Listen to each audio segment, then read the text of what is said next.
Franklin Howard was known as a great excavator and explorer of not just the tombs of Egypt, but many sites all over the world. Many artifacts that he has unearthed from these sites have been displayed in museums. Being that he has had so much experience in these matters, he felt that he was capable of going to a remote location deep in the mountains of China. A place that was known by local legend to hold a small palace that once housed an emperor by the name of Li Jing. The closest village to this mainly unexplored building is nearly 35 miles away. Franklin hiked to this palace thought to be from the late imperial era, while expertly avoiding falling off of ledges and falling over roots. Once he got to the area of which the palace was, he noticed that he still had to go up many steps that were falling apart or that were almost completely crumbled. Something that he had come across in other places he had been. So, he knew how to walk up steps such as these. The site had thoroughly deteriorated and it looked absolutely dangerous. This didn't deter Franklin from going in anyway. He had come all this way not only up the mountain, but also across the world to get there. Upon entry, he looked around at the ruins. There were toppled stones, crumbled decor, and foundational cracks. Something had seen before when he went on excavations in other parts of the world. Quite frankly, with how old this place was, he was surprised that some of the ruins were even intact. Nevertheless, he went in further to see if he could find some artifacts to take back with him. Upon his entry, he had also turned on his video camera to get as much footage as possible. Noting the time and making sure that the date matched up to what was in the corner of his viewing screen. The lighting was not the best, so he turned on the small light that was on the camera to be able to get a better view of what he was seeing. For it was a cloudy day, and there was little sunshine shining through the holes of the ceiling. After some time of looking for anything important or anything that would be a clue to what life was like in this palace in the past, he came across a very large room. One with tattered cloth-like banners and seating that, like everything else, was falling apart. Franklin approached the seat that was at the head of every other seat, one that obviously was used by the emperor and any other emperors that might have been in this palace. He put the camera closer and said aloud so that his deep voice could be heard on the tape, saying, "As you can see here, this must have been the throne or head seat of the Emperor Li Jing. Just like every other thing in these ruins, it is also falling apart. One can only guess at what was discussed here and what the emperor did in the time of his reign." Franklin decided to sit down on the supposed throne, and it crumbled beneath him, making him drop his camera on the hard floor. The sound of it crashing to the ground was loud, and Franklin knew that he was not going to be able to recover it.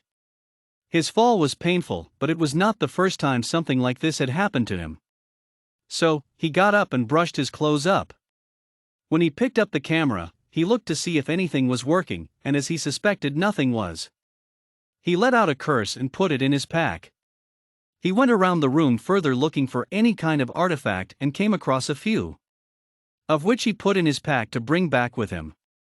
There were a few what looked to be tools or weapons, as well as some broken jade figurines and golden jewelry, which made his backpack much heavier, but it didn't matter to Franklin. His back was very strong from years of physical exercise. After this, he decided to see if there were any more fascinating rooms to discover before he left. He thought to himself that he didn't really want to spend more time there, being that his camera was not operating and the ruins were so destroyed. He was hoping to find some scrolls or anything that might indicate what had gone on here. He was also interested to find out what had caused this palace to be abandoned, since the local legend did not specify this. Franklin happened upon a smaller chamber that had what looked like a bed, making this a sleeping chamber that may or may not have been where the emperor had slept. It was adorned with broken vases, very faded paint, and a few ripped scrolls. Just what he was looking for. He went over to the scrolls that laid on the stone-cold floor, and picked one up to look at. Unfortunately, he could not read it, but planned to take it to someone who might be able to. After gathering them up and storing them in his sack, he turned around to exit the room. Then he heard a rumble, and the opening caved in. The stones collapsed to the floor quickly and piled up faster than Franklin could attempt to get out. One stone did land on his foot, and he cried out in pain as he fell to the floor. His sack did break his fall, but he heard the sound of shattered delicate items, With searing pain, he pushed the large stone off of his foot and laid there for a little while catching his breath and trying to calm down. Once he was able to move, he took his pack off and put it aside, trying to stand up carefully to avoid putting too much weight on his injured foot. He hobbled over to the remnants of the bed and sat down. Then he put his foot up and tried to ignore the pain in order to figure out how to get out. After what felt like hours, he hobbled back over to grab his backpack and took it back over to the bed carefully. He had a few provisions and some first aid supplies. He wrapped his foot in gauze after he took off his shoe slowly. It nearly soaked through with blood, but there was only so much he could do. After he did this, he grabbed out a protein bar he had packed and ate it. Slowly he began to drift off to sleep. After he woke up, he felt like the day had passed, so he decided to put a tally mark with a tool he had gathered in the large room before. What he didn't know was he had only been asleep for about 2 hours, even though it felt like a long sleep from exhaustion. Once he had the energy, he walked carefully over to the caved-in entryway and looked for a hole or any means of escape. Finding nothing, he slumped to the floor and sighed. He knew he was not going to survive much longer on the food and water he had. After a few attempts at moving stones, he was exhausted and was only able to move a few at the top, but more came tumbling down when he did that. Once again he laid down for a snooze and dreamt for what seemed like a long time. Thinking that once again a day had gone by, he carved another mark into the wall beside the bed to indicate that. Once again he drank just a little bit of water and some food, and went to work on that stone pile, to no avail. Every time he did this, and went to sleep, he woke up and carved out another mark on the wall to keep track of the days he was in there. After the fourth tally mark, he was almost out of food and definitely out of water. At a last-ditch effort, he went back to the caved-in wall to try and find a way out. After not being able to dig his way out of the fallen stones, he passed out on the floor. After some time, he woke up in a dizzy daze and looked over towards the bed.